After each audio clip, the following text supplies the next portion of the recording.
మా కుటుంబానికి వారికి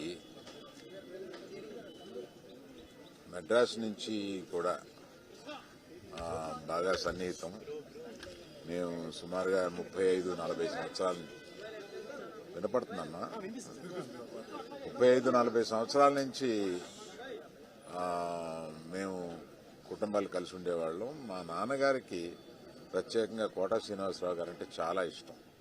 వాళ్ళిద్దరూ కలిపి చాలా సినిమాలు నటించారు. నాకు కోటా శ్రీనివాసరావు గారితో ప్రొఫెషనల్ సాన్నిహిత్యం ఎప్పటి నుంచి అంటే రౌడీ అల్లుడులో చాలా మంచి పాత్ర చేశారు ఆయన. ఆ పాత్ర పోషించిన దగ్గర నుంచి ఆయనకి కూడా కెరీర్లో ఒక మంచిది రావడమే కాకుండా సినిమా కూడా బాగా పోయింది. ఆయనతో ఇప్పుడు చాలా టైం గడిపేవాళ్ళం. ఆయనతో టైం గడిపితే తెలియదు. చాలా సరదాగా చాలా చలుక్తులు వేసి చాలా బాగా మాట్లాడతారు ఆయన. అటువంటి మా కుటుంబానికి సన్నిహితుడు. అదే కాకుండా ప్రభాకర్ గారని ఆయన అల్లుడు నా దగ్గర 30 సంవత్సరాలుగా ఉంటున్నారు. అది ఒక బంధం మాకు.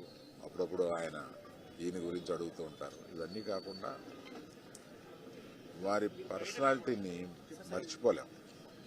ఎప్పుడు ఆయనతోటి I look forward to spend time with him. అటువంటి ఆయన ఇవాళ లేరు. ఆయన కుటుంబానికి నా ప్రగాఢ సానుభూతి తెలియజేస్తున్నాను.